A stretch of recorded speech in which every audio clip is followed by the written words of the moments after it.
Damos comienzo a el segundo encuentro síncrono pactado para el día de hoy, en espera de que se incorporen estudiantes al aula. Vamos a trabajar con lo que es el banco de preguntas de la unidad 3, 3 y 4, sí.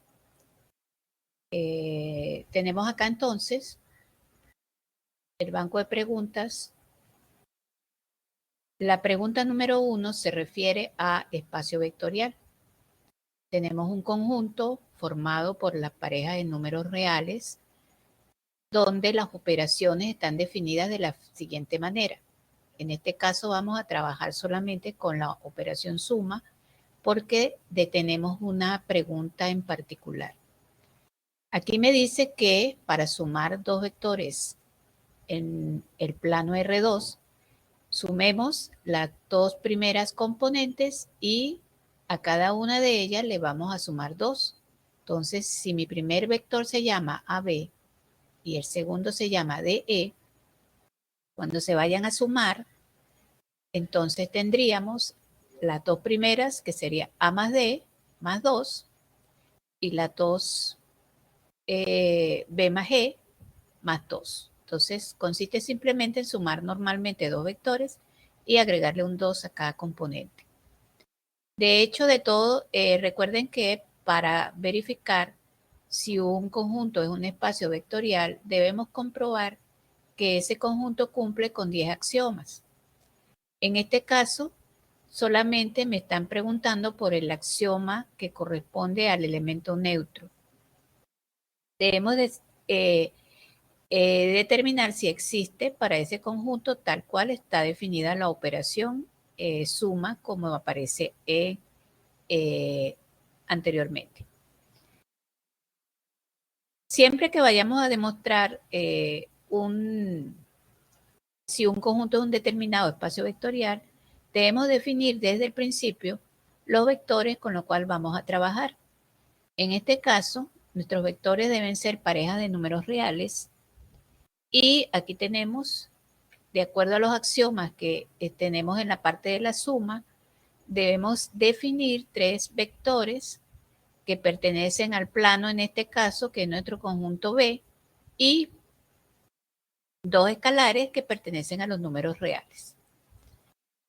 En este caso, repito, solamente nos preguntan por el elemento neutro, que es uno de los axiomas.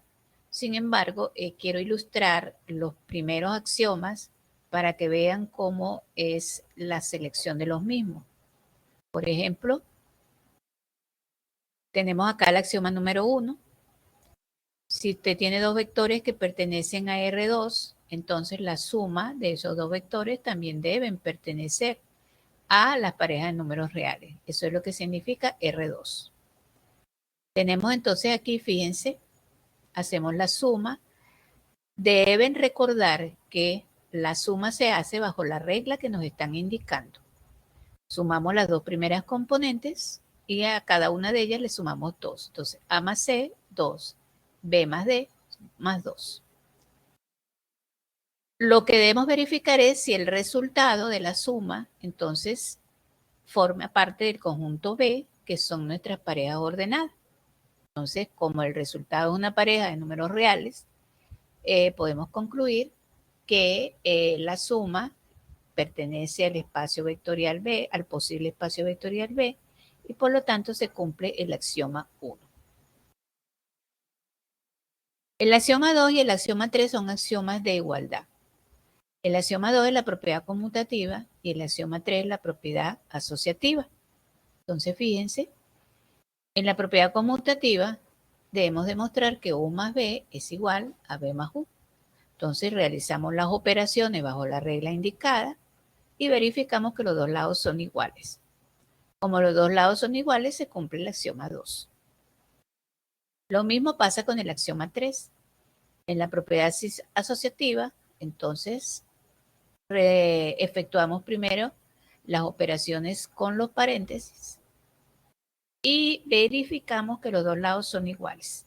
Entonces, hacemos U más B, el resultado le sumamos doble B, hacemos entonces U, B más B primero, B más W y el resultado le sumamos U.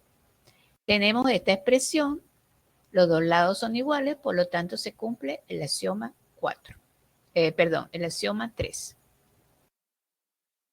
Nuestro axioma 4 es el axioma que queremos demostrar de acuerdo al enunciado del problema. Existe un elemento llamado 0, o llamado también elemento neutro, que pertenece a B. Recuerden que en nuestro caso B es la pareja de números reales, tal que si usted esa B, a ese 0 le suma un vector U, el resultado va a ser el mismo vector U, bajo la propiedad conmutativa. Debemos demostrar entonces que eso es cierto o no es cierto. O sea, hay que demostrar la existencia. La mejor manera de demostrar que algo existe es, bueno, simplemente buscándolo y presentándolo. Entonces, vamos a hacer eso. Definimos entonces nuestro vector 0 o vector neutro, diciendo que es una pareja de números reales, x, y cualquiera. Esa pareja, o sea, debe cumplirse el axioma 4. 0 más U, o sea, ese 0 no se interprete por favor como que es el vector 0 como tal, sino un vector nulo, un vector llamado neutro. Su efecto sobre los otros vectores no existe. Entonces, si a ese neutro le sumamos un vector U cualquiera, el resultado es el vector U. Entonces vamos simplemente a hacer la sustitución. El 0 dijimos que es XY. Y U dijimos que es AB de acuerdo a la definición que tenemos desde el principio. Hacemos que esto sea igual a U, AB. Efectuamos entonces las operaciones. Recuerden que hay una regla para sumar. Entonces, X más A más 2 me va a dar la primera componente y la segunda, Y más B más 2. Eso debe ser igual a el vector AB. De esta forma tenemos aquí una igualdad de dos vectores. Entonces, para que dos vectores sean iguales, sus componentes deben ser iguales. Entonces, de aquí sacamos que la primera componente de este lado es igual a la primera de este lado. X más A más 2 igual a. Y la segunda es igual a B. Y más B más 2 igual a B. De cada uno de estos, de aquí despejamos a X, que es el valor que no conocemos. Y de aquí despejamos a Y. El resultado son las componentes de nuestro vector 0. Recuerden que dijimos que 0 era XY. Entonces, X vale menos 2 y Y vale menos 2. Como el 0 es igual a menos 2 y eso es una pareja de números reales, entonces el neutro existe y es un elemento de B. Recuerden que el neutro puede existir, pero debe cumplir con las condiciones de B. Entonces, nuestro B, por ejemplo, si nos hubieran dicho que B es una pareja de números reales positivo, este neutro que conseguimos no sería parte de B y el axioma no se cumpliría. Son los detalles que hay que tomar en cuenta. Bien. En la pregunta número 2, vamos a determinar si un vector es combinación lineal de otro. Entonces, de acuerdo a nuestra teoría, un vector S cualquiera será combinación lineal de otros vectores si existen tres números reales, tales que, fíjense la ecuación que vamos a tener aquí, K1 por el primer vector más K2 por el segundo vector más K3 por el tercer vector debe ser igual al vector S, al vector que es combinación lineal. Tenemos entonces acá un ejemplo donde 2, 1, 3 es nuestro vector S y queremos saber si ese vector se puede escribir como combinación lineal de U, V y W. Planteamos entonces nuestra ecuación, sustituimos U, V, W y S, que son los vectores que conocemos, efectuamos las operaciones pertinentes. Fíjense en qué consisten las operaciones. K1 multiplica cada una de las componentes, K2 lo mismo y K3 lo mismo. Después hacemos la suma de los vectores, tenemos unas 3 componentes acá, y todo eso igual a el vector S. De aquí vamos a sacar un sistema de ecuación, como esto es una igualdad, esto es una terna de números reales, entonces la primera componente tiene que ser igual a la primera de aquí, entonces K1 más K2 más K3 debe ser igual a 2, 5K1 más K2 menos 4K3 debe ser igual a 1, y menos 7K1 más 2K2 menos 5K3 debe ser igual a 3. Este sistema de ecuaciones entonces debemos resolverlo. Nuestra incógnita, fíjense que son las constantes K1, K2 y K3. Son 3 ecuaciones con 3 incógnitas que debemos resolverlas usando el método de Gauss-Jordan. Ese método que ya trabajamos en la unidad 1. Entonces, construimos nuestra matriz ampliada y aplicamos entonces el método de Gauss-Jordan. Aquí tenemos entonces la reducción a la matriz ampliada. La matriz ampliada está formada por los coeficientes de la variable y los términos independientes solamente. Aquí tenemos, fíjense, para los que no tienen claro todavía el método de Gauss-Jordan, aquí tenemos la primera ecuación, la segunda y la tercera. Estos son solamente los coeficientes y aquí tenemos los términos independientes. La idea entonces es llegar a la matriz identidad haciendo operaciones sobre las filas. La matriz identidad es una matriz que solamente va a tener unos en la diagonal principal y 0 en las demás posiciones. Entonces, hacemos las operaciones pertinentes a eso. Les recomiendo repasar entonces la unidad 1. Llegamos a la forma escalonada reducida y aquí tenemos los valores de las constantes. Entonces, la solución del sistema es menos 2 sobre 73, 135 sobre 73 y 13 sobre 73.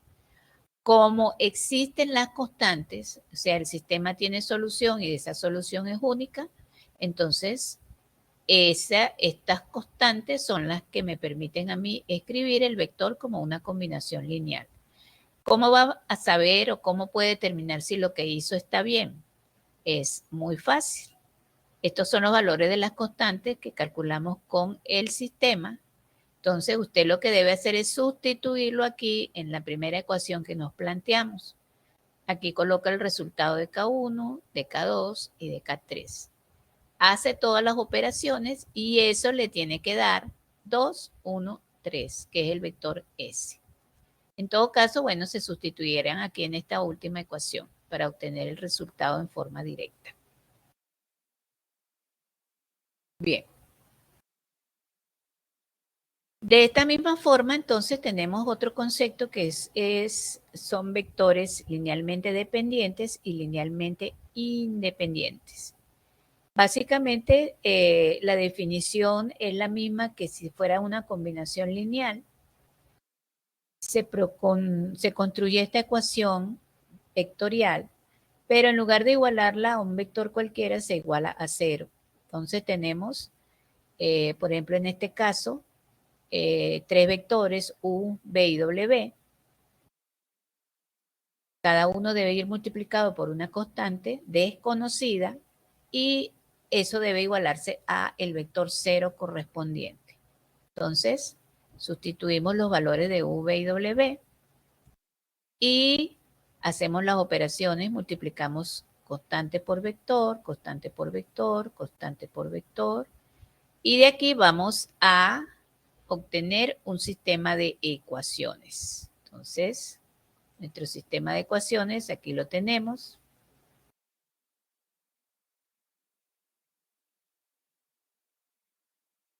Vamos a reducir un poco el tamaño.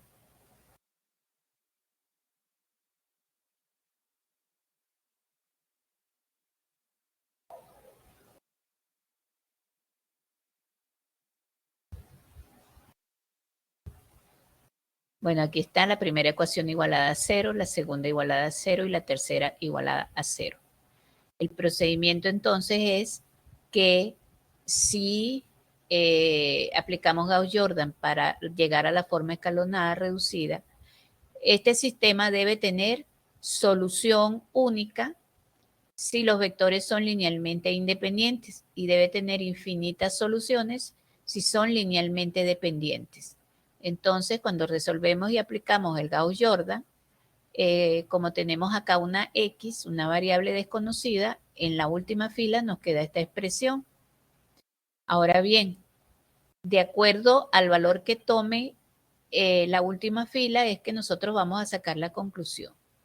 Si esta última fila desaparece porque este término se hace 0, entonces me van a quedar más variables que ecuaciones y el sistema tendrá infinitas soluciones. Pero si tengo un valor determinado aquí, cualquiera, entonces el sistema tendrá una solución única, que sería la solución trivial, que es la 0, 0, 0. Y el sistema, los vectores serían linealmente independientes. Entonces recuerden, solución única asocia linealmente independientes y infinitas soluciones corresponde a linealmente dependientes. Entonces, como en nuestra última fila tenemos la expresión 2 más x, la única manera que esta expresión se haga 0 es que x valga menos 2. Entonces, si x vale menos 2, esta expresión se hace 0, toda esta fila desaparece y me quedan más variables que ecuaciones. Por lo tanto, me van a quedar infinitas soluciones y los vectores serán linealmente dependientes. Esa sería la conclusión. X igual a menos 2 para que los vectores sean linealmente, linealmente dependientes. Tenemos acá entonces nuestra pregunta número 4 correspondiente al producto interno. El producto interno se refiere a operaciones que se realizan multiplicando vectores. Al igual, fíjense acá, tengo dos vectores, 2, 3 y 5, 2. Y me dicen que ellos se multiplican de esta manera. 4 veces la primera componente por la primera componente del otro, más 2 veces las segundas componentes, o sea, U2 por B2. Cada vez que vayamos a multiplicar los dos vectores, entonces tenemos que hacerlo bajo esa regla. Entonces tenemos estas preguntas. Calcular el producto de U por B. Sencillito, solamente describimos la fórmula acá. 4 veces la primera, que es 2, por la primera de B, que es 5, más 2 veces la segunda de U, que es 3, por 2 veces por la segunda de B, que es 2. Resolvemos todo y eso nos da 52. La distancia entre dos vectores se calcula con esta fórmula. Hay que restar los dos vectores y al resultado que me va a dar un vector le calculamos la norma o magnitud. La norma es la raíz cuadrada del producto de ese vector consigo mismo. Entonces, fíjense, calculamos U menos B, los restamos componente a componente y eso me da menos 3, 1. Buscamos la norma, que sería multiplicar este vector por el mismo y el resultado sacarle la raíz. Debemos tener cuidado que cuando se haga la multiplicación debe hacerse bajo la regla indicada. Entonces, 4 por la primera componente que es menos 3 por la primera del otro vector que es menos 3 porque es el mismo, más 2 veces la segunda del primero por la segunda del primero que siguen siendo la misma, entonces sería 1 por 1. Resolvemos y eso nos da raíz de 38. Entonces, fíjense que es simple aplicación de fórmula. Ahora bien, aquí está cómo buscamos la norma de cada uno de los vectores. Recuerden, él por sí mismo y al resultado le sacamos la raíz. Aquí, y que cuando vayamos a multiplicar hay que respetar la operación indicada. Entonces 4 por 2 por 2 más 2 por 3 por 3, siguiendo la regla. 4 y 2.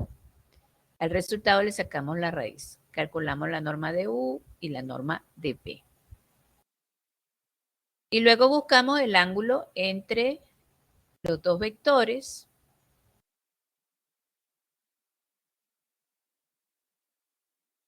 Tenemos acá la fórmula. El ángulo entre dos vectores viene dado por el arco coseno del producto de U por B sobre la norma de U por la norma de B. Hacemos la sustitución porque ya todo esto se calculó anteriormente y tenemos el ángulo que es de 35,7 grados. Bien. En nuestra pregunta número 5 vamos a convertir una base en una base ortonormal usando el algoritmo de Gram-Schmidt. Tenemos dos vectores, un vector US1 y un vector US2, formando la base original. Entonces, debemos obtener una nueva base que se va a llamar B', formada por dos vectores que se llaman B1 y B2. Esto es un algoritmo. Ya el procedimiento está dado. En la parte de los recursos de consulta, ustedes pueden buscar el algoritmo completo para construir la base ortonormal. En este caso, nosotros estamos trabajando solamente con dos vectores, pero eso puede tener un mayor tamaño. Pueden ser de 3, 4 o 5 vectores. Y lo único que hay que hacer es seguir el algoritmo. Vamos a buscar entonces el primer vector. El primer vector B1 de la nueva base es el primer vector de la base vieja sobre su norma. Entonces, la base vieja, entonces el primer vector es 4, 5, dividido entre la norma de 4, 5. Recuerden que la norma es multiplicar el vector por sí mismo. Entonces, ojo con el detalle acá. En el ejercicio anterior nos dieron una regla para multiplicar y aquí no nos están dando ninguna. Cuando no nos den regla para multiplicar, asumimos que se hace la operación normal de productos escalares. Es lo que llamamos el producto euclidiano normal. Simplemente multiplicar las componentes por sí mismas. La primera con la primera, la segunda con la segunda. Entonces aquí tenemos la primera componente al cuadrado más la segunda componente al cuadrado. Y el resultado le sacamos la raíz. Eso nos va a dar B1, que sería nuestro primer vector en la nueva base. Para el segundo vector, vamos a aplicar esta fórmula. Dice, el segundo vector de la base vieja menos el producto de ese vector por el vector que calculé anteriormente en la base nueva por B1, que es el vector de la base nueva. Luego, a este resultado le vamos a buscar la norma y lo dividimos entonces entre la presión que obtuvimos en el numerador y obtenemos el nuevo vector de la base. Entonces, aquí está. Vamos a trabajar primero con el numerador. U2, que es el segundo vector de la base vieja, menos U2 por el primer vector de la base nueva, o sea, el que acabamos de calcular en el paso 1. Entonces, esto es un producto. Y el resultado de este producto lo vamos a multiplicar por el vector B1, el que obtuvimos en el paso 1. Recuerden que cuando ustedes multiplican dos vectores bajo cualquier regla, ya sea que les dé una regla nueva o que se use la regla normal, el resultado va a ser un número. Entonces, fíjense que tenemos aquí 6, 3. Vamos a hacer acá el producto, este pedacito nada más.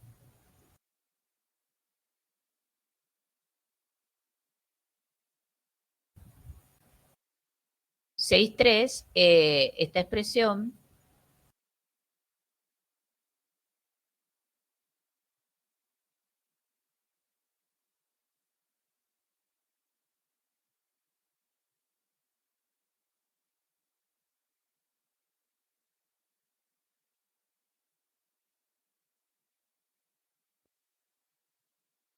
la multiplicamos y acá obtenemos este número. 6 por 4 sobre 41 más 3 por 5 sobre 41. Eso me va a dar 39 sobre raíz de 41. Este resultado lo multiplico por el vector calculado en el primer paso, me da esta expresión, y luego restamos U2 menos lo que calculamos. Ese resultado le vamos a buscar la norma, lo multiplicamos entre el mismo con el mismo, y le sacamos la raíz. Entonces, eso me va a dar a el vector B2. Aquí tenemos. Como ven, simplemente hay que seguir los pasos dictados sin ningún problema.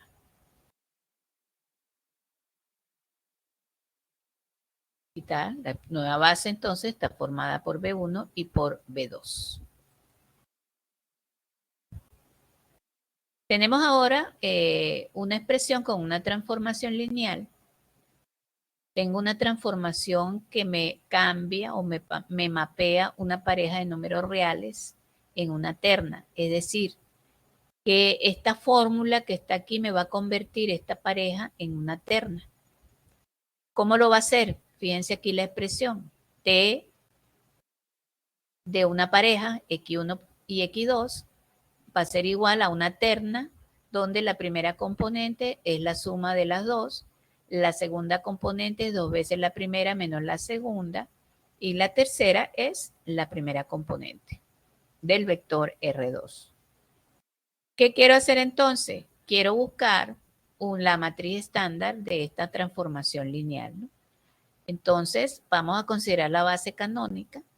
La base canónica son los vectores que tienen unos y ceros nada más.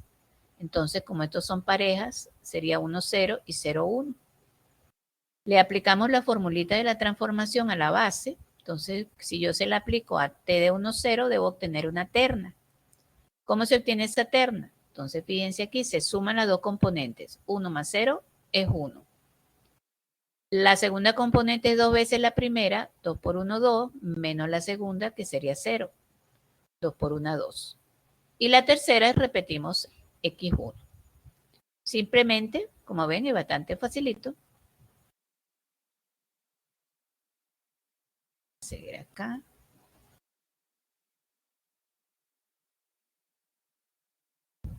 Hacemos lo mismo con el segundo vector de la base, que sería 0, 1. Entonces, 0 más 1 es 1. 2 por 0 es 0, más 1, perdón, menos 1 es menos 1. Y la primera componente queda igual.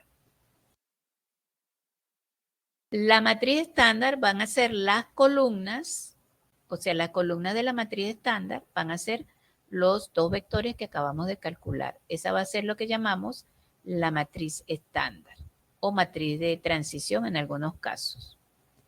Fíjense entonces que esta expresión se puede sustituir por esta. La transformación de una aplicada sobre una pareja de números reales va a ser igual a la matriz estándar por la pareja de números reales. Sustituimos la matriz estándar, aquí tenemos la pareja, y hacemos la multiplicación. Recuerden, fila por columna. 1 por X1 más 1 por X2. 2 por X1 menos X2. 1 por X1 es X1 más 0 por X2. Entonces, debemos obtener la misma expresión, como es el caso. Si no obtienen la misma, porque hay un error en alguna parte. Vamos con la pregunta número 7. Seguimos en transformaciones lineales. Vamos a determinar el núcleo o Ker de T de la transformación. Es una pregunta muy común. ¿Cómo determinar el núcleo? Aquí tenemos la fórmula para la transformación. Dice que si le aplicamos la fórmula a una terna, porque la transformación me transforma una terna en una pareja.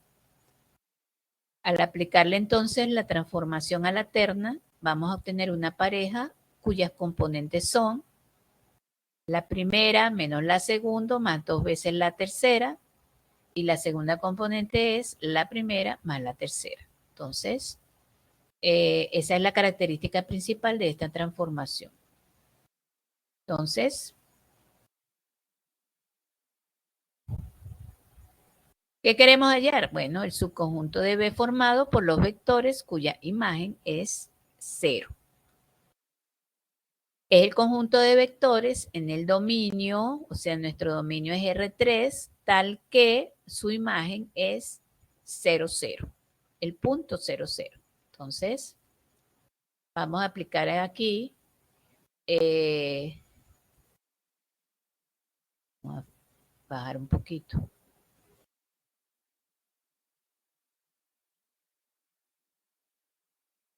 Se dice entonces que mi terna está en el núcleo si se cumple que al aplicarle la fórmula a la transformación, o sea, al obtener la imagen debe ser 0, 0. Entonces, aquí tenemos la fórmula de la transformación. Esto es igual a 0, 0. Igualamos los términos. La primera componente igual a la primera, la segunda igual a la segunda. De este sistema que tenemos aquí, entonces, vamos a despejar y igual a x más 2z y aquí x igual a menos z. Sustituimos después en la anterior y tenemos acá un sistema reducido donde y vale z y x igual a menos z. Ven ustedes que tenemos dos variables dependiendo de la tercera. Entonces, si hacemos la sustitución aquí en nuestra coordenada, en nuestra terna, x vale menos z, y vale z y z vale z. Entonces, sacamos factor común el parámetro z y obtenemos nuestro vector menos 1, 1 y 1.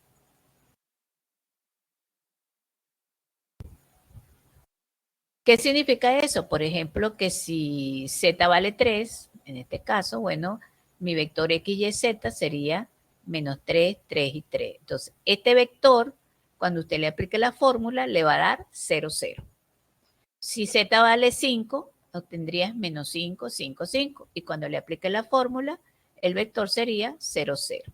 Entonces, esta sería la fórmula para el núcleo o KER de T de la transformación. Entonces,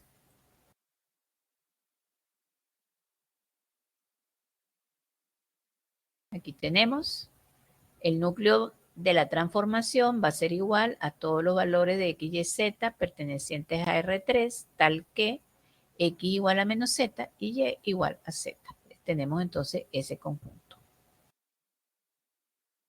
Aquí tenemos otra expresión para calcular la matriz de la transformación. Se la dejo a ustedes el mismo paso que se aplicó anteriormente. Y tenemos acá las aplicaciones geométricas de la transformación, una de las principales. Tenemos acá entonces un triángulo de vértices. Aquí tengo los vértices. Queremos las nuevas coordenadas A, B y C al hacer una reflexión sobre el eje X. Estos procedimientos de aplicaciones geométricas son muy sencillas, ya que simplemente es aplicar la fórmula que corresponde a lo que queremos hacer.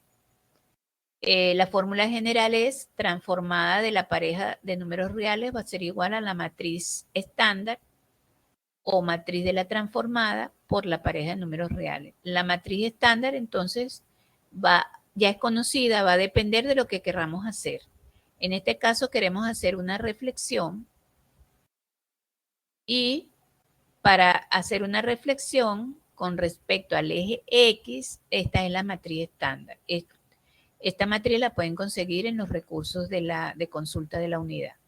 1, 0, 0 menos 1. Entonces la sustituimos aquí, hacemos la multiplicación y esta es la fórmula que me va a permitir calcular las coordenadas. Entonces, las nuevas coordenadas le aplicamos a los vértices que tenemos aquí iniciales. En 2, 4 sería 2 menos 4, 4, 2, 4 menos 2 y 2 menos 2. Entonces, si hacemos la gráfica, aquí tenemos, fíjense, aquí está mi triángulo original con los vértices originales y este es el triángulo final una vez que se ha hecho la reflexión. vean que la reflexión implica que esto es como un espejo. Lo que está arriba lo vemos abajo, porque es una reflexión con respecto al eje X. Seguidamente, bueno, hay otro ejercicio correspondiente ya son el mismo triángulo, pero ahora se va a hacer una rotación. Entonces, lo que debemos buscar es la matriz que se va a utilizar para la rotación. Aquí está, coseno de tita menos seno de tita, coseno de tita. En este caso quiero una rotación de 120 grados, sustituimos tita como 120 grados, resolvemos, calculamos la matriz que vamos a utilizar para hacer los cálculos y simplemente vamos a sustituir donde está AT, colocamos esta matriz. Entonces será AT por la coordenada XY. Y tenemos la sustitución y el cálculo con cada uno de los vértices. Aquí está el dibujo. Tenemos entonces que al hacer esta operación, el triángulo que inicialmente lo teníamos aquí en verde se rota y ahora lo tenemos en rojo, que es una rotación en este caso de 120 grados. Bien. Esto es en resumen más o menos los contenidos de la unidad 3 y 4. El cuestionario está evaluado en más o menos con estas mismas características. Esta es una unidad un poco abstracta, pero al mismo tiempo tiene unas partes que son bastante sencillas.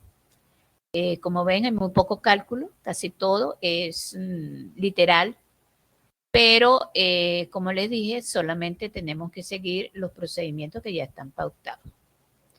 Bien, entonces les voy a dejar esta grabación para que puedan orientarse después y les pongo en el foro de dudas cuando el sistema la genere.